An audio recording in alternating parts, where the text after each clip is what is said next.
Quero convidá-los, queridos, para abrir comigo as suas Bíblias, ou acompanhar-me na tela, ou abrir no seu tablet ou no seu celular, porque hoje nós temos todos esses mecanismos de Bíblias, né?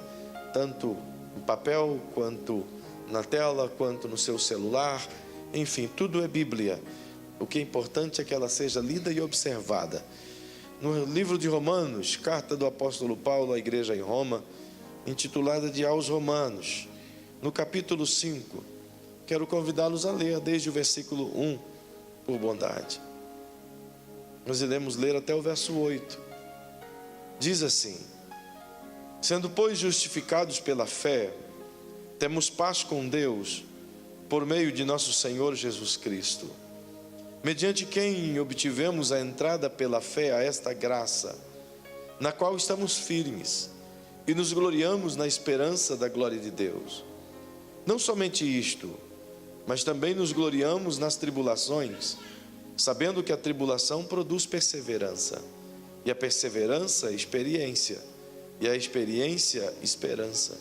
Ora, a esperança não traz confusão, porque o amor de Deus está derramado em nossos corações pelo Espírito Santo que nos foi dado. Porque Cristo, estando nós ainda fracos, morreu a seu tempo pelos ímpios. Dificilmente morrerá alguém por um justo, mas alguém possa se animar, embora alguém possa se animar a morrer pelo bom. Mas Deus prova o seu amor para conosco, em que Cristo morreu por nós, sendo nós ainda pecadores. Amém. Queridos, nós estamos já há algum tempo tentando trabalhar esses conceitos de uma vida segundo o reino de Deus, tentando trazer isso para a nossa prática a partir da palavra ensinada de uma forma simples como ela é. E hoje quero vos conduzir a uma das mais poderosas chaves de felicidade que a Bíblia possui. Por que não dizer, aqui encabeça todas as outras chaves. O conceito de felicidade, embora seja amplo, mas a Bíblia define através de pouquíssimas coisas, e uma dessas coisas que a encabeça e desenvolve todas as demais é relatada a partir desse texto. Perceba que o apóstolo Paulo começa convidando-nos a perceber a razão principal de nossa alegria, de nossa esperança, de não sermos contristados com as coisas dessa vida, com as lutas dessa vida. Mediante aquilo que ele nos diz, fomos justificados pela fé, através do sangue precioso de Jesus. Não é por razão de nós mesmos, não é pela nossa capacidade, pela nossa performance, pelo nosso trabalho, pelo nosso bem social, ou por aquilo que fazemos uns pelos outros. Mas a graça e a misericórdia de Jesus nos justificou diante do Eterno, querendo nos fazer dizer que isso de fato é verdade, só foi possível porque cremos no que Jesus fez. De outra sorte, não conseguiríamos ter esse acesso a Deus refeito ou estabelecido. É por isso que nos versículos 9 e 10 em diante, ele vai falar que antes nós éramos inimigos de Deus, mas através do Cristo Jesus, nós fomos por ele reconciliados. Então tornamos-nos amigos de Deus, isto é, o muro que nos separava do Altíssimo, a saber, os nossos pecados impagáveis, foram por ele pagos na cruz, e através do perdão obtido no momento em que cremos em Jesus, então temos novamente paz com Deus. Éramos, portanto, inimigos, não tínhamos paz, estávamos em contenda, mas o amor do Senhor, através de Jesus, nos aproximou dele e nos fez, portanto, salvos e seus filhos. Isso posto, o apóstolo Paulo diz que essa é a razão pela qual nós enfrentamos tribulações, sofrimento, dores, desertos, crises, mas nenhuma dessas coisas arranca de nós a esperança de que teremos no Senhor uma tranquilidade, de que teremos no Senhor o conforto e que teremos no Senhor uma vida melhor no reino dos céus. De modo algum, ainda que tenhamos que passar por inúmeras tribulações, ele deixa muito claro que todas essas coisas nos produz experiências que nos leva à esperança e que nos faz crer que de fato e verdade nossa luta sempre é momentânea. Embora enfrentamos uma hoje, vencemos, e amanhã enfrenta-se outra, mas todas elas são de algum modo momentâneas. E ele afirma-nos que isso é dado à grande e poderosa misericórdia de Deus, que diz-nos que morreu a seu tempo por nós, sendo nós ainda pecadores. A ênfase de Paulo é muito simples e muito clara, como quem quer dizer: gente, vocês imaginam um negócio desse? Quem é que se anima a morrer por alguém? Quem é que se anima a entregar a sua vida por um pecador? Embora a gente pode até ter algum pouco de sentimento e querer fazer isso por alguém que a gente ama e por alguém que é bom. Um pai pode querer morrer pelo seu filho, para dar a vida ao seu filho. Uma mãe costumeiramente entrega-se a sua vida inteira para salvar um dos seus filhos. Isso é um fato. Mas quem é que se animaria a morrer por alguém que é mau, por um pecador, por um injusto, por um assassino, por um malfeitor, por um mentiroso, por um corrupto ou por qualquer um dos pecadores dos quais nós estávamos incluídos? Ninguém em são juízo teria essa habilidade. Mas a Bíblia diz que Jesus teve esse amor pronto de morrer por nós, sendo nós ainda pecadores, nos amou. E diz o apóstolo Paulo que Deus derramou em nós o seu amor através e por meio do Espírito Santo que habita em nós. Isso é maravilhoso. E aqui ele reflete, quer nos ensinar de maneira clara a ideia do divino. Se você estudar o livro de Oséias, que é um livro extraordinário, pela forma como Deus usou Oséias para prefigurar o seu relacionamento para com Israel, embora era traduzir o sentimento de sentir-se traído, deixado, abandonado, Deus diz de forma gloriosa, através de Oséias, dizendo: eu voluntariamente vos amei, lá no capítulo 4 do seu livro. A ideia do divino é dizer: gente, não foi porque vocês são bons, não foi porque vocês tinham algum valor que me interessasse, eu voluntariamente vos amei, como quem quer dizer: eu quis amar vocês, eu quis derramar o meu amor em vocês, eu quis amar vocês, trazer vocês para dentro do meu braço. Enfim, essa é a ideia do divino. E o que o apóstolo Paulo traduz aqui ao nosso coração é a palavra-chave que denunda de um amor intenso e que propõe uma felicidade perfeita em um mundo completamente mau. Portanto, a chave para a felicidade nada mais é do que amor. Essa é uma das chaves do reino de Deus.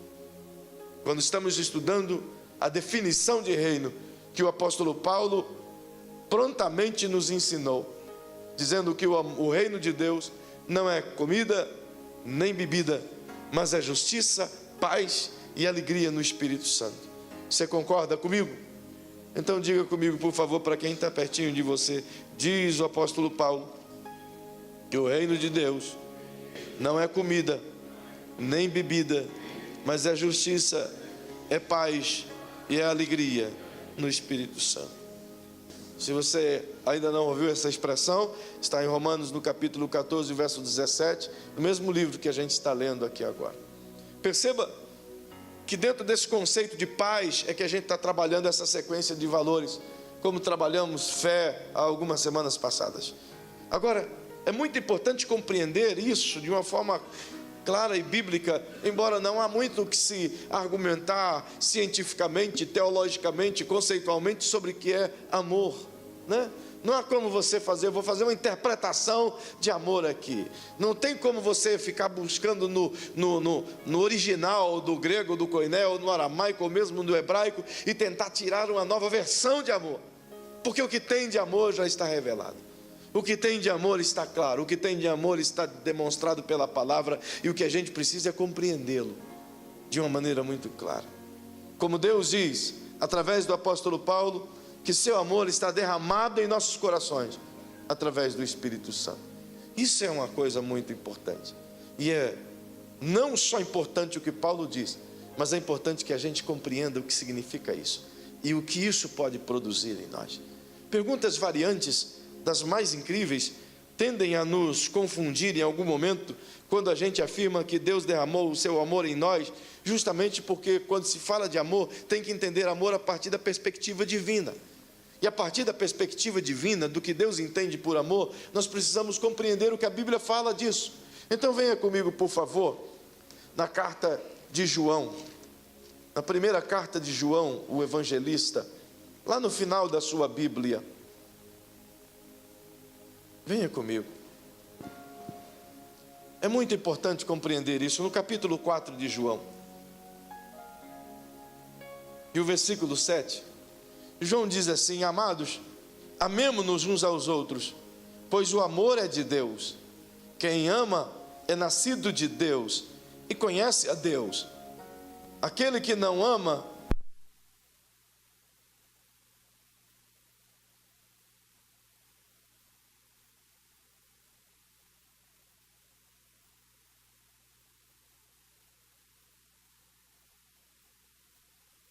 não é um particípio que é extraído de algum lugar, mas a Bíblia está dizendo nas palavras de João que o próprio Deus divino, Ele é amor, intensamente amor. E que à medida que a gente conhece, a gente vai conhecer o amor. E à medida que você se aproxima de Deus, você está se aproximando do amor.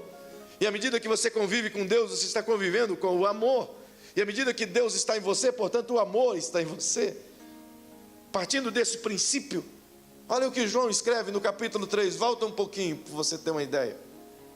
E o versículo 1, ele diz: vede quão grande amor nos concedeu o Pai, que fôssemos chamados filhos de Deus, e somos mesmo seus filhos. O mundo não nos conhece, porque não o conheceu. Claro, ele está deixando muito claro aqui, que o Eterno se revelou a nós, e se revelou a nós de que forma? Por amor. Que Ele se derramou em nós, e se derramou de que forma? Em amor. De que Ele nos visitou, e nos visitou de que forma? Em amor. Mas aí a gente vem com a inquietação dentro do nosso ser e diz: mas como pode Deus ser amor?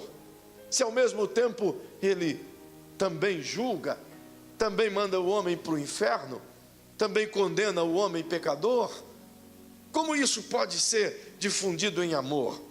Como a gente pode compreender que Deus é amor a partir do que João está dizendo aqui? Então não é o mesmo Deus do Antigo Testamento? Talvez vocês já ouviram essas inquietudes muitas vezes.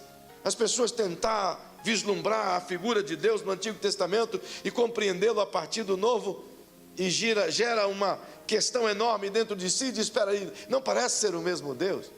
Não já te perguntaram isso algumas vezes? Na tua mente já não veio essa inquietação? Essa indagação já não pairou a sua mente? Dizendo: como é que Deus pode ser amor aqui e lá no Antigo Testamento Ele mandar matar? Como é que pode ser um negócio desse? Que tipo de amor é esse? Que Deus amoroso é esse que a gente entende aqui? Parece ser paradoxal, porque quando você divide as duas alianças, a antiga e a nova, a antiga aliança, Deus é visivelmente desenhado de uma forma autoritária, grandão, fortão, barbudão, cabelo branco, com um vestido bem grandão, assentado num trono, no mínimo, com uma foice na mão, e para ser melhorzinho, um grande cajado na mão e um rei na outra, com uma cara carrancuda. É ou não é verdade? Com aquele tipo de olhar severo, como quem fuzilando você, saindo raio dos olhos. Esse é o tipo de Deus que é desenhado no Antigo Testamento, pelo menos dentro de uma figura conceitual do nosso tempo. Mas e o Deus do Novo Testamento? É um Deus extremamente pacífico, amoroso, carinhoso, doador, incentivador, motivador, que vai atrás da ovelha perdida, que se entrega, que morre por alguém, que vive esse amor constantemente, que sofre, que geme, que ama e vive aquele intenso amor diariamente, sem que deixar que a dor dos outros e mesmo a aflição que é causada por pessoas que ele deveria odiar, ele continua amando. Não é? Como é diferente. Parece ser uma figura totalmente oposta a uma outra, e uma não se dá com a outra. Dá a impressão que vem o Novo Testamento e Jesus vem para ensinar Deus a ser amoroso. Não é? Em alguns livros de teosofia você vai encontrar isso aí mesmo, esse paradoxo. Mas a grande verdade é que a gente precisa olhar Deus sob o prisma daquilo que Ele é, amor. E no momento que você entende o que significa amor, você vai ter que entender que amor é ética, amor é padrão de escolha, amor é o perfil de entrega sem deixar de ser aquilo que Ele é. Como é que se explica isso? Bem, quando você olha para Deus no Antigo Testamento, naturalmente você vai ter que entender, e não há como arrancar esse conceito de que Ele é amor do Antigo Testamento. Então vamos ter que entender a partir disso. E como se aplica isso? Bem, a primeira coisa de amor, diga para quem está ao seu lado, a primeira coisa para entender amor é que não existe amor por imposição. Todo amor que é imposto, todo amor que é forçado, todo amor que é obrigado, todo amor que não dá escolha não é amor. Esse é o primeiro princípio que você tem que entender a partir de Deus sendo amor. É daí que você entende que o Eterno decidiu dar ao homem o direito de escolher entre o bem e o mal, entre Deus e o diabo. É a partir desse princípio que Ele deu o direito, inclusive, dos próprios anjos vivenciarem essa escolha. Porque não é possível receber amor por coação, por obrigação. Deus entendia que ele precisava ser amado por as pessoas desejarem amá-lo, conhecerem de fato e verdade o amor, e ao mesmo tempo conhecerem o ódio que era na figura do maligno. Partindo desse princípio em que Deus nos dá o papel de escolha, a oportunidade de escolher e compreender quem Ele é de fato e verdade, então a gente percebe o homem decaído fazendo as suas escolhas constantemente erradas, e evidentemente colhendo fruto daquilo que está escolhendo errado. Por causa da ética e do amor divino, ele diz: olha, o caminho é por aqui, mas se você não quiser andar por aqui, você vai andar por esse caminho aqui. E esse caminho aqui é espinhoso, cheio de abrolhos, tem morte, tem espinho, tem separação, tem dor, tem guerra. Mas você pode escolher andar por aqui. Você não é obrigado a andar por aqui, tanto quanto você não é obrigado a andar por ali. Mas eu aconselho você a andar por aqui, porque eu estou aqui. Não está sendo bom comigo até agora? Está. Então não escolha andar por ali. Entende? De modo simples ele fez isso com a humanidade. Mas a humanidade diz: o Senhor é bom, mas eu quero experimentar o que é mal também. E decidiram experimentar o que é mal, e agarraram o que é mal, e gostaram do que é mal, e colheram o que é mal. E a maldade do homem foi sempre aumentando, e você percebe isso no Gênesis, no Êxodo, no Levítico, no Números, no Deuteronômio, e em toda a Bíblia Sagrada você vai ver a maldade sempre aumentando, aumentando, aumentando. À medida que aumenta a humanidade, aumenta a maldade. À medida que desenvolve a mentalidade humana, desenvolve a maldade humana.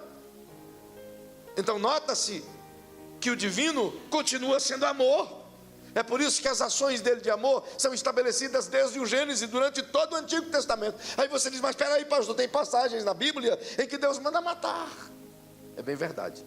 Uma das passagens mais escandalosas que as pessoas pegam é sobre os amalequitas, onde Deus vem a Saul, né? E diz: Saul, eu quero que você mate todos os amalequitas, elimine-os da face da terra, mate tudo, até os animaizinhos de lá. Você se lembra dessa cena? Está lá em 1 Samuel, se não me foge a memória, no capítulo 6. Agora, capítulo 11, por ali assim. Agora perceba que dentro dessa dinâmica que Deus dá uma ordem de viver intensamente a sua direção dentro de Israel, ele deveria de no mínimo perguntar: por que, Senhor? Por que fazer isso? Mas ele intensamente não faz isso. Mas você precisa olhar sobre o porquê que Deus está mandando essa ordem. Aí você volta a sua Bíblia lá no passado, e você vai ver Deus levantando Abrão como pai de multidões, no capítulo 12 de Gênesis. E Abrão segue peregrinando por toda a terra, e você percebe isso sendo um plano divino, como eu já expliquei inúmeras vezes. Mas ao se estabelecer em determinados lugares, você percebe que no capítulo 14 do Gênesis algo estranho acontece. Porque uma nação de um homem chamado Quedorlaomer, liderando os amalequitas, ou 2 amalequitas, ele se levanta de modo traiçoeiro e vem sobre 4 reinos que estão ali em volta de Abraão, e um desses reinos é Sodoma e Gomorra, onde está morando um dos sobrinhos de Abraão, o Ló. E esse cara morando ali, obviamente, é levado cativo por esse rei maligno, Quedorlaomer, que captura esses 5 reinos, de modo furtivo, de modo sagaz, de modo ordinário, de modo terrível, assassinando a traição às pessoas, perseguindo os inocentes. Então agora Abraão se levanta com seus 318 valentes, vai atrás, vence esse cara, traz o rebanho de volta, traz as pessoas de volta, mas fica uma sentença ali: Abraão poupou muita coisa dos amalequitas. Agora note você que a história continua, a vida passa. Israel cativo no Egito, se tornam escravos. Moisés é levantado. Êxodo capítulo 14, eles atravessam o Jordão, e quando está no meio do mar, na região de Mara, no deserto de Sim, acontece algo inusitado. Moisés está com 3 milhões de pessoas caminhando em direção à terra prometida. À frente, e o exército, homens valentes, que Moisés selecionou para poder preparar o caminho para a batalha, ou para as possíveis batalhas. Mas atrás da comitiva estavam mulheres grávidas, idosos e crianças de colo. Milhares e milhares e milhares de idosos, crianças de colo e mulheres grávidas vinham nas caravanas atrás do exército. Agora imagina você que um certo rei chamado Amaleque dos amalequitas. Furtivamente, tem uma ideia brilhante: vamos atacar Israel. Não são nossos inimigos ainda, mas vamos destruí-los por completo. Eles saíram do Egito, vamos destruí-los. E vieram de modo ardiloso e atacaram Israel de modo traiçoeiro, por trás, e mataram idosos, mulheres grávidas e crianças. Quando o exército de Moisés lá na frente ficou sabendo, a chacina já tinha sido feita. E eles voltaram então e começaram a guerrear. E eles venceram a batalha até que os amalequitas fugiram. Então Deus diz a Moisés: Moisés, você viu o que esses caras fizeram? Eles, em vez de terem honra, porque toda guerra tem o princípio de honra, eu não posso conceber isso dentro de mim, mas existe código de honra inclusive na guerra. E soldados enfrentam soldados. É por isso que nas guerras são exércitos contra exércitos. Geralmente não se mata civis, e quando se mata civis, perde-se a honra de uma guerra. Não sei onde se encontra a honra nisso. Você estudar Maquiavel, você vai entender o que significa isso. Perceba que à medida que eles vencem, Deus dá uma sentença e diz: Moisés, quando você chegar na terra prometida, diga para Josué. E eu quero que você escreva isso para que Josué lá na frente leia e entenda. Escreve, Moisés: quando vocês entrarem na terra prometida, exterminem por completo a nação de Amaleque, porque estes são sementes malignas e voltarão a atacar. Perceba, foi uma ordem divina. O tempo passa, Josué entra na terra prometida. Lá no capítulo 6 de Josué, quando conquista Jericó, e no capítulo 11 em diante, Deus diz para ele: você conquistou muita gente. Agora, Josué, tu tem que se lembrar do que está escrito em Deuteronômio 6, do que está na minha palavra, que quando tu entrasse na terra prometida, tu tem que caçar os amalequitas, tem que destruí-los, porque do contrário eles virão contra Israel. Olha só, por que Deus dá essa ordem? Deus estabelece uma lei tão tremenda em Deuteronômio, no capítulo 25, ele fala sobre 2 pesos e 2 medidas. E quando ele associa 2 pesos e 2 medidas à sua lei, ele diz que igualmente atacar alguém de traição é igual 2 pesos e 2 medidas. Então ele abomina a balança enganosa, assim como abomina pessoas que matam outros inocentes. E a justiça do divino exigia o mesmo peso da injustiça humana. Entende? Era a lei que os homens entendiam, era o sistema que eles compreendiam. Olho por olho, dente por dente. Era como os homens conseguiam compreender. Então Deus trabalha com aquilo que eles compreendem e estabelece um princípio de lei em cima daquilo que eles sabem viver, a lei. E agora Deus diz: exterminem. Mas Josué também não exterminou. Vem Saul também não exterminou.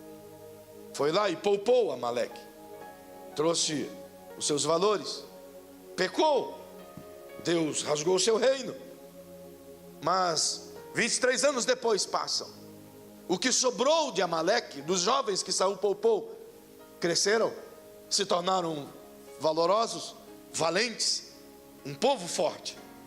Um dia, Davi está com o seu exército em umas regiões de Damasco, por ali afora, da Síria.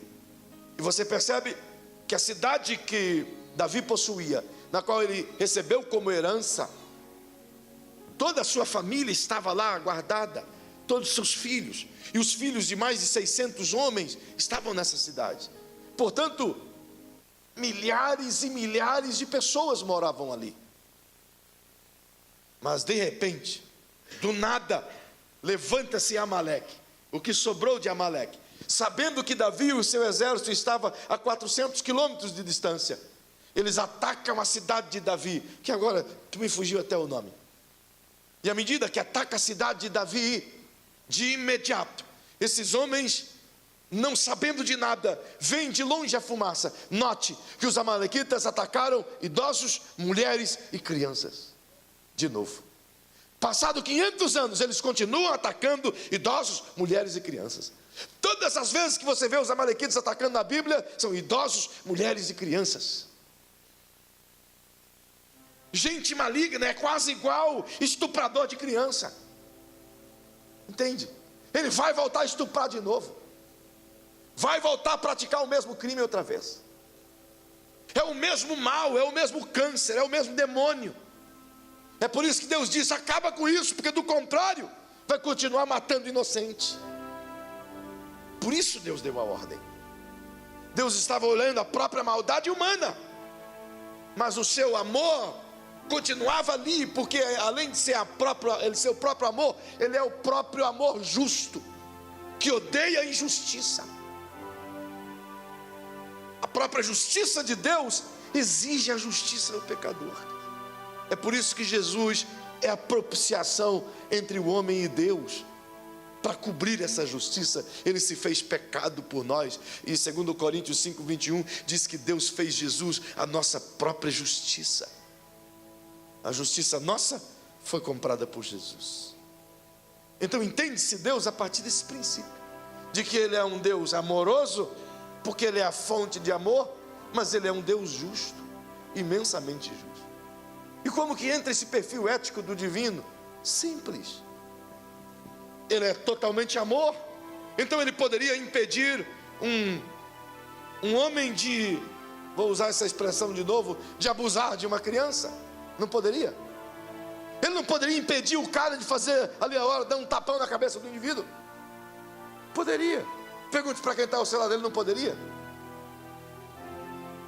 Ele não poderia interferir quando um bandido está diante de um homem justo com um revólver e atira e aperta o gatilho? Não poderia interferir, pastor Joseph? Poderia, não poderia, Pati? Ele não poderia impedir que outras maldades de igual modo acontecessem com pessoas inocentes mediante a maldade dos homens ruins? Poderia. Mas por que então ele não age assim? Porque ele deixa assim, se ele é amor, que tipo de amor é esse? É um amor ético, porque um Deus que interfere numa ação da maldade humana, movimentando o homem para fazer o que ele quer, é um Deus manipulador. Então não há amor nisso. Se ele manipula a mente de um homem mau para não fazer o mal contra um inocente, isso não é amor, isso é manipulação. Então ele pode manipular um inocente para fazer o que ele quiser. E quem manipula o ser humano é o diabo, não Deus. Deus mostra o seu coração e diz: esse é o caminho certo. É por isso que ele enviou Jesus, para nos ensinar a prática real do que é viver no mundo injusto, mas viver por amor. Se tem alguém que ensina-nos a viver no mundo injusto de modo amoroso, é Jesus. E se quisermos aprender como Jesus vivia, ele deixou seus textos explícitos para que a gente possa compreendê-lo de maneira clara. Parece ser difícil, mas no momento que a gente compreende que se temos Deus, diga para quem está ao seu lado: se temos Deus, logo temos amor. Você tem Deus no seu coração? De verdade? Então você tem amor. Mas isso na prática como funciona? Amar é uma decisão real, mas é uma decisão que não parte simplesmente do negócio de eu dizer: quer saber, eu vou te amar. Não é assim que funciona. Vamos tentar compreender isso à luz da palavra de Deus. Eu posso amar as pessoas, até porque Jesus nos diz algo muito forte. Volte comigo, por favor, na sua Bíblia. Como ele é a expressão do amor divino, nada melhor do que Jesus ensinando-nos o que é amar de verdade. Olha o que ele diz em João 15:12. Só Jesus para dizer algo assim. E ele diz: o meu mandamento é este: amai-vos uns aos outros, como eu vos amei. Uau. Diga isso para quem está ao seu lado, por favor, diga. Mas diga em voz bem alta, para a pessoa entender, né? Murmura não. É um mandamento que parece difícil, e é difícil. Amai-vos uns aos outros como eu vos amei. Como é que Jesus te amou? Tenta definir como Jesus te amou. Poderíamos resumir tudo em uma frase: ele me amou ao ponto de se entregar numa cruz por mim. Isso é um amor imenso. Então Jesus está dizendo assim: ame o teu irmão a ponto de se entregar à morte por ele. Ah, Jesus, aí pegou pesado. Aí isso é coisa para Deus, não é não? Isso é coisa para quem veio do céu, não para quem nasceu de Maria, que nem eu. Ora, se Ele está dizendo, ordenando-nos, é porque é possível. Se Ele está dizendo, um novo mandamento vos dou, é porque Ele nos amou como homem, tanto quanto nos amou como Deus. E por que isso é possível? Eu vou lhe dar duas coisas básicas, uma já vos disse essa noite. É possível porque o Espírito Santo aplicou o amor de Deus derramado em nossos corações. Então coloque uma mão no ombro de quem está ao seu lado e diga: ainda que você não queira, mas você foi encharcado abundantemente pelo amor de Deus através do Espírito Santo. Ele fez isso. Então nós não amamos Deus porque somos bons, mas o próprio João nos diz isso. Lá na sua primeira carta, no capítulo 4, verso 19, João diz assim: nós amamos a Deus porque Ele nos amou primeiro. Deus me amou primeiro, derramou o seu amor em mim, então agora eu posso amá-lo e consequentemente posso amar o meu irmão. Não é verdade? Porque afinal de contas, queridos, se isso não for uma verdade, então tem algum problema conosco, concorda? Por quê? Venha comigo, por favor. Olha o que João, ele gosta de nos falar de uma forma abundantemente do que significa amar.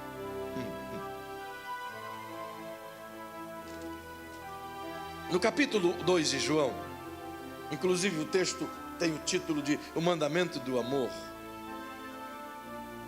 Diz assim: meus filhinhos, essas coisas vos escrevo para que não pequeis. Se porém alguém pecar, temos um advogado para com Deus, para com o Pai, Jesus Cristo o justo. Ele é a propiciação pelos nossos pecados, e não somente pelos nossos, mas também de todo o mundo. E nisso sabemos que o conhecemos, se guardamos os seus mandamentos. E qual é o mandamento que Jesus disse? Amai o seu irmão. Ok. Aquele que diz eu o conheço e não guarda os seus mandamentos é mentiroso, e nele não está a verdade. Mas qualquer que guarda a sua palavra, o amor de Deus nele tem se verdadeiramente aperfeiçoado. Nisto conhecemos que estamos nele. Aquele que diz que está nele também deve andar como ele andou. Amados, não vos escrevo um mandamento novo, mas um mandamento antigo, que desde o princípio tivestes. E este mandamento antigo é a palavra que vos ouvistes. Agora, se você puder caminhar comigo mais rápido, olha o versículo 9, ele diz: aquele que diz que está na luz e odeia seu irmão, até agora está nas trevas. Aquele que ama seu irmão permanece na luz, e nele não há nenhum tropeço. Mas aquele que odeia seu irmão está nas trevas e anda nas trevas, não sabe para onde vai, porque as trevas lhe cegaram os olhos. Quanta gente que você escuta diz: cara, como eu odeio aquela pessoa. Crentes dizendo tal coisa. A boca diz o que o coração está. Não, pastor, eu só falei de boca. Jesus está enganado quando afirma que meu coração produz essas coisas. Se você seguir a ideia de João, o capítulo 3 e o capítulo 4, o João destrói os nossos conceitos errôneos sobre a nossa falsidade de amar. E para entender isso de maneira mais clara, eu acabei de vos dizer que o Pai derramou seu amor em nós pelo Espírito Santo. Então nós somos capazes de amá-lo e consequentemente amar o nosso próximo, porque se dissermos que amamos a Deus, então evidentemente temos que amar o nosso próximo.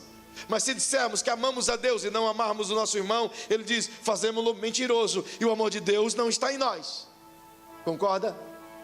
Então ok. Então como isso pode ser uma prática? Vem comigo, por favor. Olha o que o apóstolo Paulo nos ensina aos Gálatas, capítulo 5, verso 22. Ele diz assim: mas o fruto do Espírito, se você observar, a palavra Espírito está em letra maiúscula, porque se refere ao Espírito Santo, e ele está falando do viver em Espírito e andar em Espírito. Então ele diz: mas o fruto do Espírito é, primeiro, o amor. segundo, terceiro, quarto, quinto, sexto, sétimo, o oitavo e o nono. Fruto do Espírito. E o Espírito opera esses frutos em quem? Em nós. Então o amor de Deus é manifestado pelo Espírito Santo em quem? Para quem? Próximo. O único jeito do amor de Deus se manifestar em mim é se tiver alguém pelo qual o amor seja derramado. Esse amor não se manifesta em mim quando eu sou o único, quando eu me isolo. Esse amor se manifesta quando eu entendo que para manifestar o amor divino tem que ter o próximo. Sem o próximo não há manifestação desse amor. Concorda comigo? Porque o único jeito do amor ser derramado é passar em mim e atingir o Ricardo, e atingir a multidão. Então imagine comigo, se o apóstolo Paulo está dizendo que isso é um fruto do Espírito, amor é um fruto do Espírito, isso deveria ser para nós o nosso maior desafio, viver esse amor. E esse é sem dúvida nenhuma a chave mais importante e mais bela e mais transformadora que o mundo. Imagine um mundo cheio de amor. Agora tenta imaginar comigo um mundo que viva isso aqui. Você concorda que o amor de Deus está em você? Vocês estão falando muito devagar. Ou vocês estão cansados, ou não sei, está pegando. Então fala comigo e fala com quem está pertinho de você. Diga, você de fato tem o amor de Deus aí dentro? Verdadeiramente pulsa aí, querido. Então vamos tentar entender o que é esse amor. Porque se tem o amor aí dentro, é o Espírito Santo que está ministrando. Concorda comigo? É o que a Bíblia diz. Então se o Espírito Santo está ministrando esse fruto através de ti, vamos entender o que é o amor. E não há outra definição de amor a não ser a definição bíblica. O apóstolo Paulo vem e nos destrói, porque o capítulo 13 de 1 Coríntios ele explica o que é amor. Vamos ver isso. 1 Coríntios capítulo 13 verso 1 ele diz assim: ainda que eu falasse a língua dos homens e dos anjos e não tivesse amor, seria como um metal que soa ou como um sino que tine. Primeiramente ele quer dizer que eu posso ser o cara mais pentecostal do mundo, manifestar os maiores sinais espirituais e sobrenaturais. Eu posso virar pirueta aqui na unção e sair labareda dos meus pés. Eu posso falar pelo menos 50 tipos de língua e virar um X-Men aqui em cima, em nome de Jesus.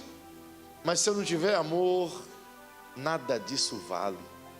Eu posso ser o maior profeta do mundo, mas se eu não tiver o amor para como tratar as pessoas, de nada disso vale.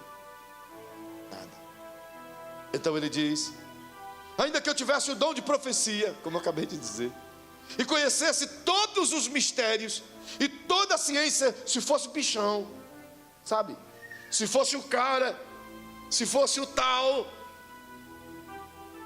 o todo poderoso aqui da terra, mas se não tivesse amor, nada disso adiantaria. E ele diz: ainda que eu tivesse toda a fé, meu irmão, o que ele está dizendo é toda a fé, a minha, a tua, a nossa, toda a fé junto, mas se não tivesse amor, nada adiantaria. E ele continua e diz: de maneira tal que seja o tamanho da fé que eu transporte os montes. Ele coloca no plural. Jesus diz: quem tiver fé do tamanho de uma montanha, dirá a este monte.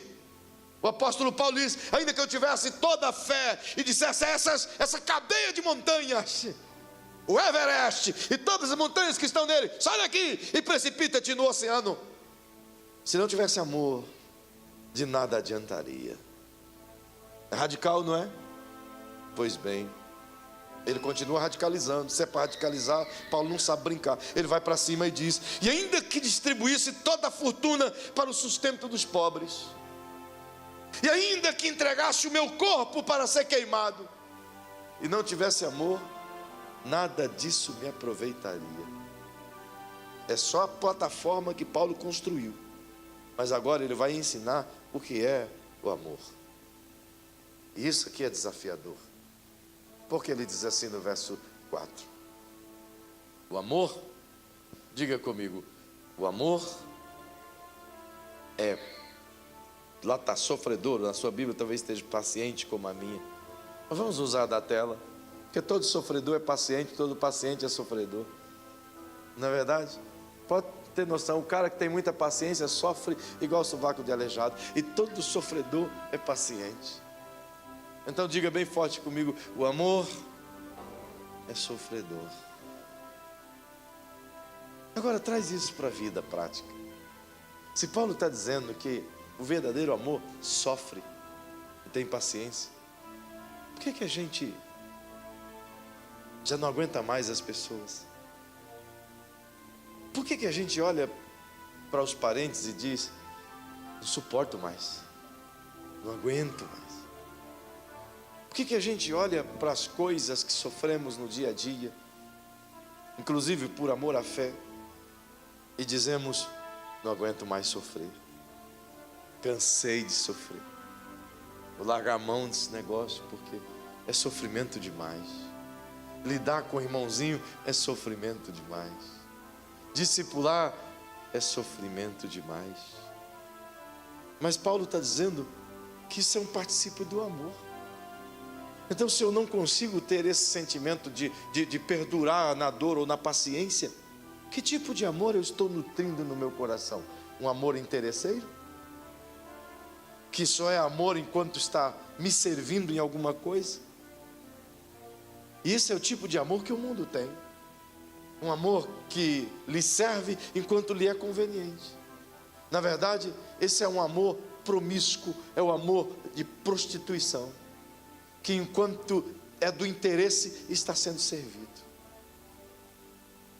É o tipo de amor que adora a Deus por interesse. Uma adoração prostituída. Enquanto Deus está fazendo, a pessoa está adorando. Mas quando Deus decide prová-lo, então não tem mais amor, não tem mais paciência, não tem mais sofrimento. E a paciência é um privilégio que a gente recebe do divino. E agora, olha bem para essa pessoa querida que está pertinho de você, tão amorosa, não é?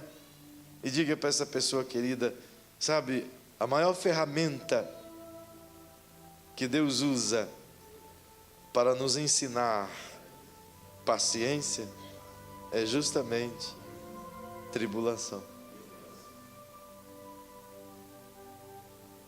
E a gente passa o tempo todo orando: Deus, me dá paciência, Senhor. E Deus diz: eu conheço um cara chamado tribulação, vai te dar paciência. Eu conheço um indivíduo ou uma individuazinha cujo nome dela é prova. Ela vai se aproximar de você, pode ficar tranquilo. Você quer paciência? Eu conheço uma rapaziadinha de boa, cujo nome deles é dor de cabeça. Vou te dar paciência. A gente nem sabe o que pede, mas a verdade é que somos aperfeiçoados enquanto somos atribulados, porque a paciência é um efeito da perseverança. Então perceba que Paulo não só fica na paciência ou no sofrimento, mas ele diz, deixa na tela aí, filho, não apaga não, deixa pretão não, por bondade. Ele diz que o amor é benigno, é bondoso. Agora, queridos, se a gente for levar isso a sério, será que isso que Paulo está dizendo aqui é verdade mesmo, essa parada? Será, pastores? Será que o que ele está definindo de amor aqui é para nós mesmo? Ou seria uma utopia? Ou seria, quem sabe, um conceito que Paulo está estabelecendo a uma sociedade bastante evoluída no conhecimento, que era o pessoal de Corinto? Será que ele não está aqui filosofando? Ou ele está aqui sendo divinamente inspirado e nos querendo fazer entender o que significa ter Deus dentro de nós? Hã? Ninguém me responde, então eu tenho que responder. Creio plenamente que isso aqui é divinamente inspirado. É como que Deus dizendo: isso é um manual para você fazer a sua vida feliz e o mundo feliz. Basta você olhar isso aqui. Porque num contexto de paciência, anda no trânsito de Dourados e vive sem praticar. Não sai do carro ligeirinho e dá uns tapas em alguém e leva umas bolachas? Porque isso é só uma das facetas. Se tem uma coisa que o diabo sabe, é onde ele nos afeta. O que Jesus está dizendo é: aprenda a ser bom, por conta de que eu coloquei bondade dentro de você. Aí a gente diz: mas espera aí, pastor, eu sou bom, eu tenho um coração bom, sou uma pessoa boa. Eu constantemente oro pelas pessoas nas casas, nas empresas, nos lugares, e em meio às lutas ela diz: pastor, eu não entendo porque que eu estou sofrendo, eu sou uma pessoa boa. Eu digo: legal, eu sei que tu é, deve ser mesmo. Mas o nosso conceito de bondade, ele se iguala ao conceito de bondade que Paulo está explicando aqui, que é o conceito a partir do amor. E se entender o conceito que Paulo está dizendo de bondade, ele está dizendo que é uma bondade que faz com que eu perca, mas que o outro ganhe. É uma bondade que me coloca na condição, inclusive, de doar a minha própria vida para que o outro viva. Eita, não é minha unha, não. É um negocinho de tocar. É esse conceito de bondade que ele está dizendo. Ser bom não simplesmente por obrigação. Ser bom não partilhando do pão seco que está na minha casa. Ser bom partilhando daquilo que eu estou comendo na hora do almoço. Ser bom para dividir o que eu tenho de melhor com o meu próximo. Mas perceba, se a minha bondade, ela não estanca aí quando a necessidade dos outros aperta diante da minha porta. A minha bondade faz eu dar o que não presta. A minha bondade faz eu doar só a miséria.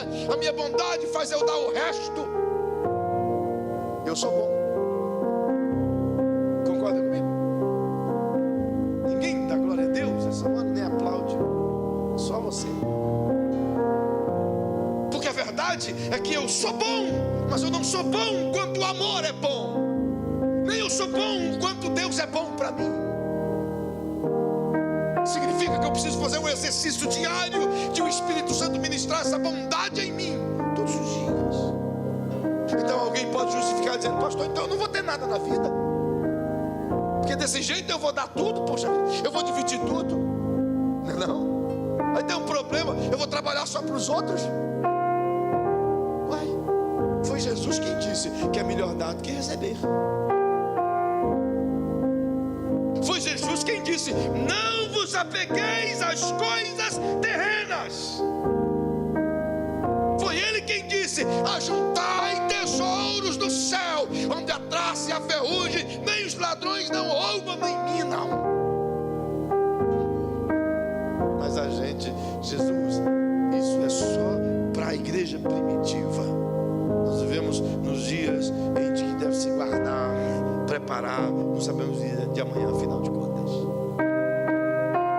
E por não saber o dia de amanhã, Jesus também diz: vocês não sabem o dia de amanhã mesmo, não sabem? Então basta para cada dia o seu mal, viva hoje. Jesus que disse isso.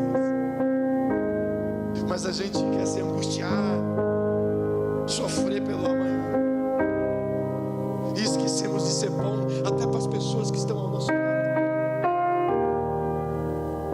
Quantos pais, é bom, mas ele é bom para si mesmo. Quando se trata do seu prazer, ele investe, faz o melhor. Mas quando se trata de comprar um caderno melhor para o filho, ele não é bom. Coisas pequenas identificam o nosso nível de bondade. Como tratamos uns aos outros, como honramos uns aos outros, como dedicamos uns aos outros. Eu aprendi esse conceito de antibondade em Portugal, uma cidade chamada Coimbra. Fui pregar numa igreja abençoadinha, e na hora do jantar, o pastor me recebeu na casa dele, fui jantar com ele. Tinha mais vinho do que comida, para você ter uma ideia. Eu não sou dado a essas coisas, eu não bebo, mas lá não bebe Coca-Cola, só bebe essa parada. E ele diz: não, é caseiro, eu que fiz, o senhor pode tomar, isso aqui é de Deus, está orado, está abençoado, não tem algo não. Eu digo: tá bom, então vou tomar. Tomei um copo assim mesmo. Quando eu terminei o copo, eu estava vendo, estava rindo à toa. Rapaz, mas eu comecei numa alegria, eu não sei, ele falava um negocinho, eu ia. Coisa mais... E no outro dia, que coisa mais triste, irmão. Aquele trem na minha cabeça, apertado, pesado. Mas enquanto a gente estava ali jantando, eu olhei as mesas e várias gavetas embaixo assim, gavetões na mesa, tipo escrivaninha com gavetas, mas cada cadeira tinha uma gaveta. Aí eu puxei assim, não tinha nada dentro. Eu falei: pastor, que mal lhe pergunte, por que essas gavetas todas na mesa? Ele diz: pastor, é porque estávamos a jantar e quando chega alguém que não é convidado, nós simplesmente pegamos o prato e colocamos dentro da gaveta de vários.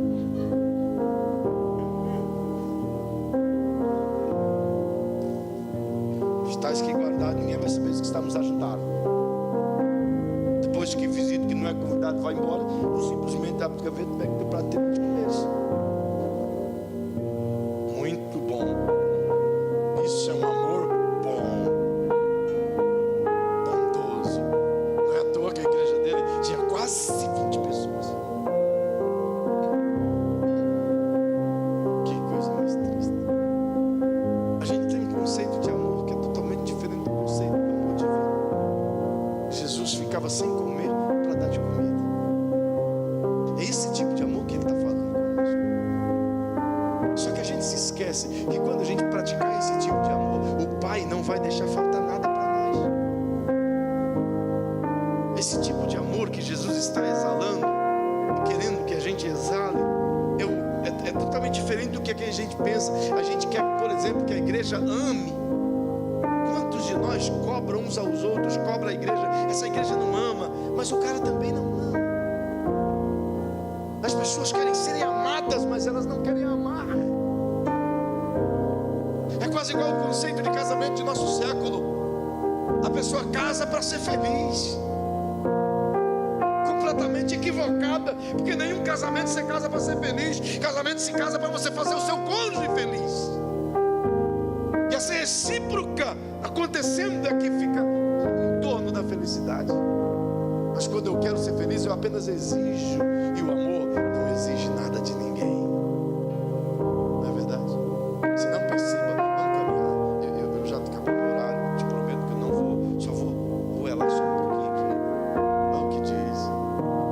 Olha o que o amor é. Paulo diz que o amor não é invejoso. O amor não tem zóio gordo. O amor não inveja nada de ninguém. Não cobiça as coisas dos outros. O amor que está em nós, tudo que ele quer é fazer com que o outro cresça, ainda que eu tenha que diminuir. É a proposta de amor. Mas ele continua e diz que o amor, de forma tão linda, ele não se vangloria, não chama a glória para si mesmo, não passa o tempo todo se vangloriando das coisas que é e que faz. Jesus quis explicar isso. Ele disse: quando você deres uma esmola para alguém, cuidado para não fazeres isso em público, para que as pessoas não vejam, porque o tal que faz em público de maneira nenhuma receberá de Deus alguma coisa.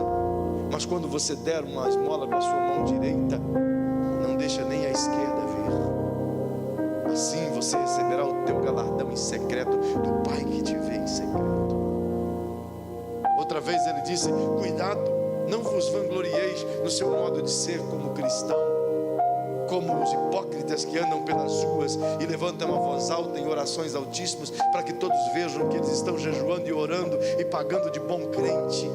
Mas tu, quando entrares na tua casa, vai ao teu quarto, fecha a porta atrás de ti e ora a Deus em secreto, para que em secreto o Pai te responda.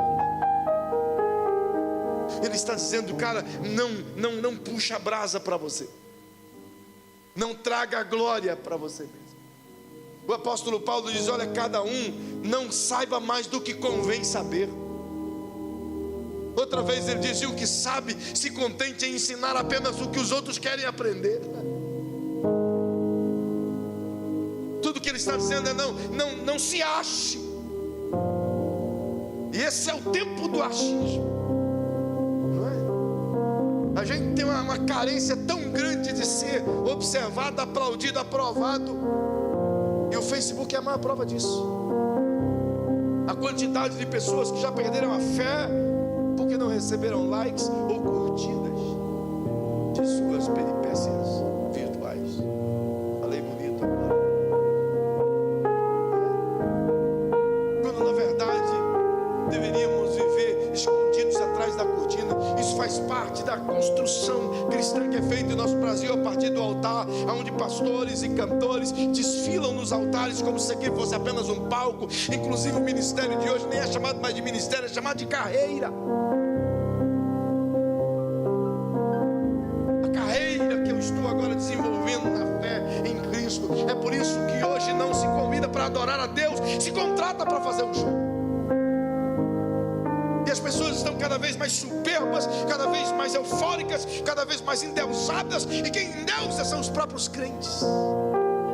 Enquanto o Senhor está dizendo: se esconda atrás da cortina para que a glória seja só minha, a gente está arrancando os holofotes e colocando tudo embaixo. No meu conceito de vida cristã, nem que tínhamos que ter louvor aqui em cima, o louvor tinha que ser tudo aqui embaixo. Já disse isso no ministério várias vezes, mas quebrar uma cultura demora muitos anos. Não se muda um piano de uma vez só, se muda um piano devagarzinho. O que a gente precisa compreender é que se temos o amor de Deus, a faceta mais importante do nosso ser é se esconder debaixo dos pés do Altíssimo, na saia do Senhor, e é simplesmente a nossa voz de adoração a Ele aparecer. Ainda que seja uma ação que é feita em razão da bondade que está eclodindo em nosso coração, isso tudo deve ser feito no secreto para que Deus visivelmente seja glorificado. Vocês percebem que eu sou um pastor até avesso não exploro os testemunhos de cura que tem aqui. A gente poderia explorar isso em todo o culto, mas eu sou avesso a isso porque é tendencioso querer dizer: o pastor orou por mim e foi. Não é nada disso, é a misericórdia, a graça divina que operou em você. Então toda a glória tem que ser dada só para Ele, porque afinal de contas o apóstolo Paulo diz que nós não passamos de vasos de barro para que o louvor e a honra seja daquele que fez o barro. Mas a gente vive o tempo onde as pessoas desfilam e dizem: glorificado seja eu, bendito seja o meu nome. E a gente tem que escapar desse tipo de coisa, pois o amor não se vangloria. Amor não bate no peito e diz: fui eu. Essa igreja está assim porque sou eu. Você está assim porque eu te ajudei. Você só chegou até aqui porque eu paguei. Não. Está errado. Nós não somos nada, não passamos de um pó, e o Deus eterno achou misericórdia em jogar água e fazer desse pó um barro, e desse barro um simples vaso, e colocar nele o seu fruto. E se não tiver o fruto, não presta para nada. Se não tiver Deus, somos apenas pó. E a gente se acha ainda, irmão. Quando morre, 2 dias está fedendo que ninguém aguenta. E se acha alguma coisa.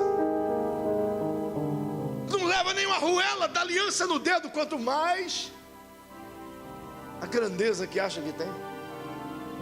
É por isso que disse Jesus: quem quiser ser grande no reino dos céus, seja o menor entre os homens.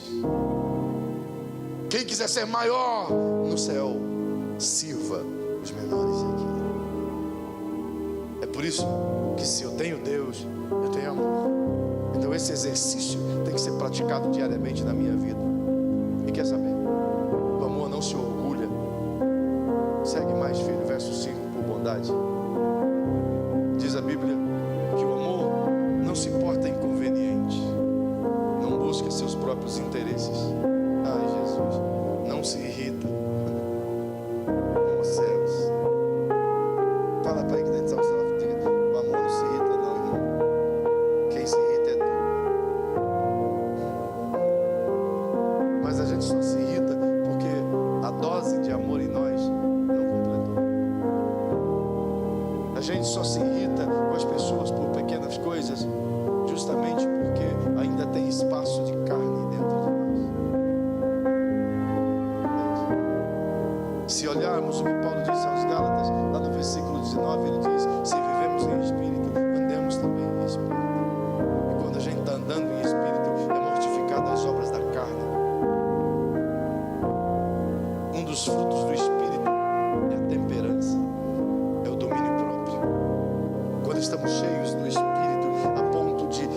esse amor, somos dominados por esse amor, ainda que a pessoa nos ofenda, mas a resposta que se dá não é o eu, é o amor em mim que dá a resposta.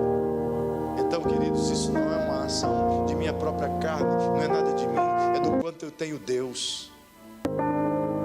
Vamos continuar e terminar. Diz que o amor não suspeita mal. Eu fico olhando as postagens e as falas e os testemunhos nas ruas das pessoas com relação aos políticos, aos governos, aos líderes, aos pastores, às ovelhas, aos líderes de célula, aos seus patrões. É vergonhoso. Não é, Vanildo? É terrível ouvir os comentários dos crentes acerca dos outros. Então a pergunta clara é: será que de fato temos o amor de Deus em nós? Põe o verso 6, filho, por favor. Antes que você durma, eu estou quase com o apóstolo Paulo fazendo o povo dormir. Só que ele levou 12 horas, eu estou fazendo em 2 horas. Puxa vida. Diz o texto que o amor não se regozija com a injustiça, mas se regozija com a verdade. Quando as pessoas têm Deus e começam a olhar para a miséria dos outros e começam a dizer: tá vendo? Ó, bem feito, é a mão de Deus. Que tipo de amor é esse? Nós estamos vivendo dias de uma onda, aliás, semanas de uma onda, onde crentes e mais crentes, hoje eu recebi uns 40 posts desses, os crentes dizendo: ó, a mão de Deus no ar, em Brumadinho. Então, meu irmão, vai orar, vai orar. Ô, raça ruim, não lê Bíblia. Vai orar, gente. Os sinais estão acontecendo desde que mundo é mundo. E está avolumando, tá. Mas essas coisas são consequências de efeitos da nocividade humana.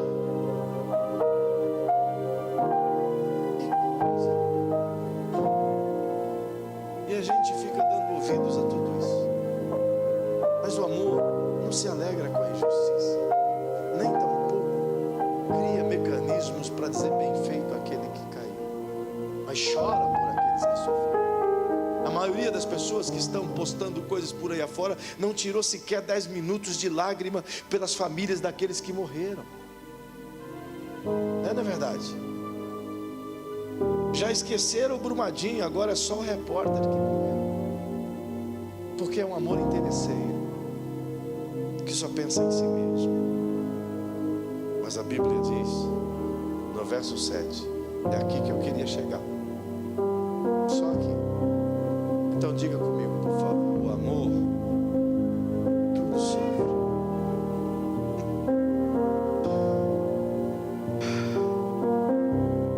Está sofrendo, irmão? Sofre mais. Está difícil, irmão?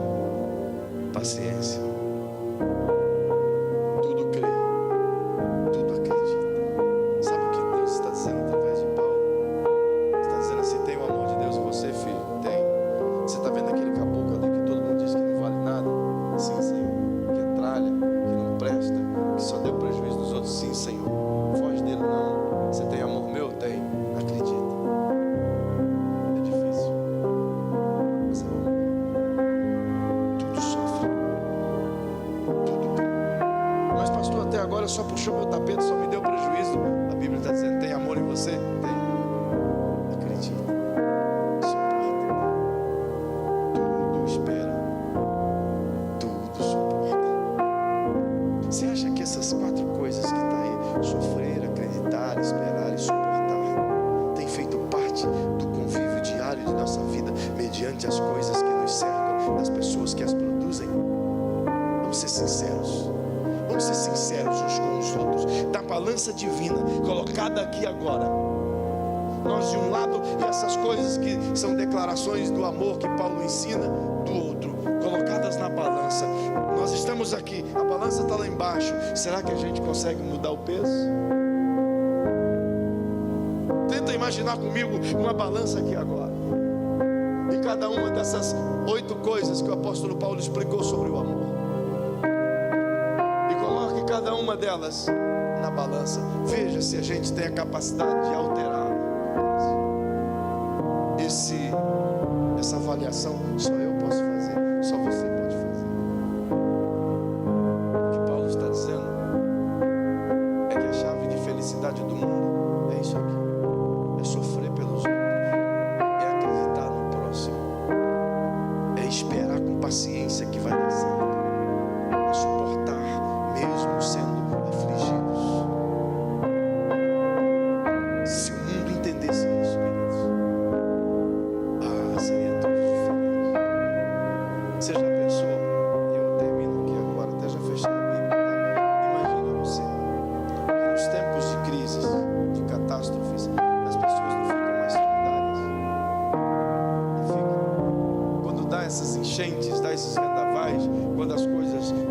adoecem de maneira inesperada, uma casa queima, as pessoas não doam, não se tornam amorosas, solidárias. Não deveríamos ser assim o tempo todo. Mas a gente só é assim quando a catástrofe chega. Porque é o único momento em que a gente consegue lembrar que somos humanos e que isso pode acontecer conosco também. O resumo disso tudo é que o único jeito de vivermos essa essência de amor é termos a coragem de desenvolver um relacionamento diário e contínuo com Deus. Não há outro jeito, querido. Eu não consigo imaginar que há amor de Deus em um homem que espanca sua mulher, que a abusa moralmente dela, ou um pai que despreza seu filho, ou um filho que desonra seus pais. Eu não consigo imaginar esse amor dentro dessas pessoas. Não está. Está longe de Deus.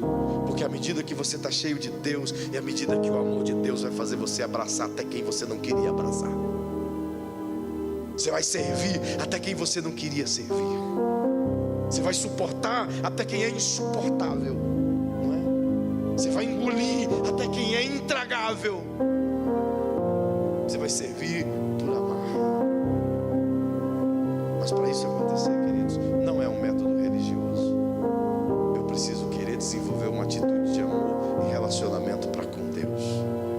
Desligar de mim mesmo e me entregar ao Senhor. Você pode ficar em pé. Regra geral. É chegado o tempo de nós sermos verdadeiros conosco mesmo, queridos. Vivemos durante todos esses séculos e após séculos, literatura após literatura, fantasias de amor. Mas a Bíblia nos recomenda não a só conhecer essas fantasias, mas a Bíblia recomenda viver o amor na prática. E eu preciso querer fazer isso. Você quer saber? Diga para quem está pertinho de você. Diga se esse amor que foi derramado pelo Espírito Santo não foi cultivado em nosso coração, de maneira nenhuma entraremos no reino de Deus. Isso é muito sério. Se eu e você não decidir amar a pessoa que te aflige, servir quem está do teu lado, repartir com quem tem necessidade.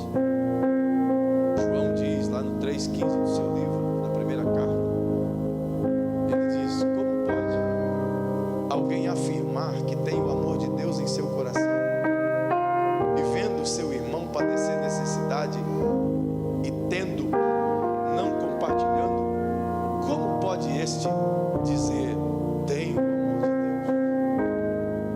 Deus? Como eu posso dizer que eu amo a Deus e tenho o amor de Deus se eu não choro pelas dores do meu irmão? Se eu não sinto o que o meu irmão sente as tristezas?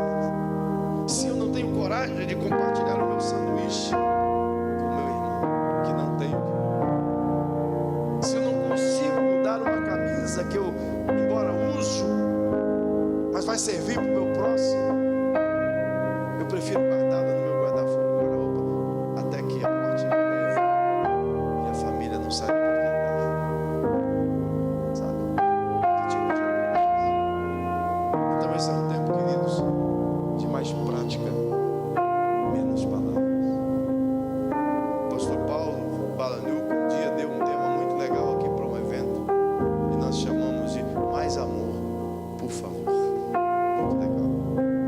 Tem um cantor amigo meu, Tiago Lucas, que já ministrou aqui. Ele desenvolveu uma logo, umas camisetas, e ele diz mais amor, menos palavras. E a gente fala muito, lê muito, pratica pouco. Que tal a gente sair daqui essa noite decidido a praticar mais o amor de Deus e falar menos disso? Eu desafio você a isso, irmão. Amanhã é quinta-feira, correto? Eu vou te desafiar a fazer pelo menos 3 ações de amor que você não está acostumado a fazer. Mas por favor, não faça isso à sua mulher, nem à sua namorada, nem ao seu filho. Isso não vale, tá bom? Tem que ser a quem você não conhece, a quem você jamais faria. Exercite algo diferente. Vai no mercado, compra um pacote de açúcar e doa para alguém. Pega um andarilho da rua, coloca no restaurante e paga um almoço para ele. Faz uma ação de amor amanhã. Oferte alguma coisa para alguém. Mostre amor em atitudes. Pague o meu almoço. Brincadeira. Podia perder essa, né? Uma oportunidade única. Mas aproveite, queridos.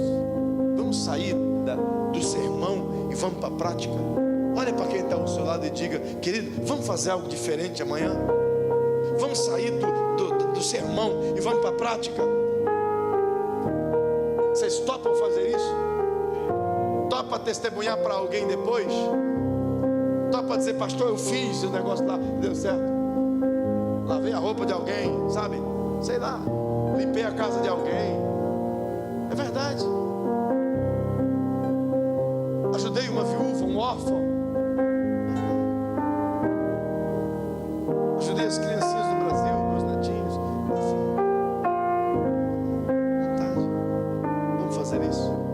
Eu quero orar com você agora. Mas eu quero orar sobre essa decisão tua. Eu não vou orar para te abençoar aqui essa noite, porque você já está abençoado. Eu quero orar sobre essa sua decisão de fazer o amor de Deus fluir através da sua vida e tornar isso uma prática diária. Se você concorda comigo em oração, incline a sua cabeça. E enquanto eu estiver orando, diga para Deus: Senhor, eu vou sair do sermão, eu vou tornar isso prática. Isso vai ser uma prática na minha vida. Eu vou começar, nem que seja de uma ação só, nem que seja de uma coisa só, mas eu vou começar a fazê-lo. Ore comigo enquanto oro agora. Fale com Deus, exponha isso a Deus. É a prática desse amor. Em seguida uma canção vai estar sendo cantada, e eu queria que você abraçasse alguém com amor e dissesse para essa pessoa: eu vou praticar mais do que falar, em nome de Jesus. Paizinho, depois dessa palavra simples, compartilhada, que eu tentei fazê-lo de um modo conversado, Senhor, para que as pessoas tentem compreender a grandeza daquilo que está revelado, embora eu bem sei que não consigo expor sequer uma fagulha da grandeza do que o Senhor tem a nos ensinar. Contudo, quero crer, Senhor, que um pouquinho do Teu Espírito conseguiu emplacar em nossos corações. Eu quero te pedir, em razão disso, a decisão que tomamos aqui esta noite de fazer o bem sem olhar a quem, amanhã ou hoje ainda, Senhor. Eu quero te pedir, Paizinho, porque essa decisão é simplesmente a coragem de deixar o sermão e de deixar a teoria e tornar isso uma prática de nossa vida, pois somos hábeis em fazer o bem, em sermos amorosos, em acreditar, em cuidar das pessoas das quais conhecemos e amamos. Mas eu quero pedir, Senhor, que ajude-nos a ser instrumentos de bênção e ser o amor em prática para com as pessoas que a gente não conhece, para aqueles que não poderão nos recompensar, para aqueles que não aplaudirão a nossa atitude, para aqueles que ficarão no anonimato, no abstrato. Eu te peço, em nome de Jesus, Senhor, usa essa igreja aqui, tira-nos dessa mesmice. Senhor, eu quero pedir-lhe, ajude-nos a viver a prática do reino. Estamos cansados de uma vida religiosa, desse negócio de simplesmente falar. Nós queremos viver a tua palavra em ações, para que o mundo te veja através de nossos passos, através de nossa vida, seja através do jeito de tratar alguém, seja através de um prato de comida, ou seja através de um abraço que vamos dar em alguém na rua. Mas o Senhor nos use, Pai, para que o teu amor seja não só exalado através de nós, mas seja praticado em nós. Eu te rogo agora, Paizinho, que essa igreja que está aqui essa noite seja aquela que espalhe o amor a esta cidade, seja aquela que carregue o estandarte do amor a todas as pessoas que encontrarem. Eu lhe peço isso agora, em o nome de Jesus. Eu farei.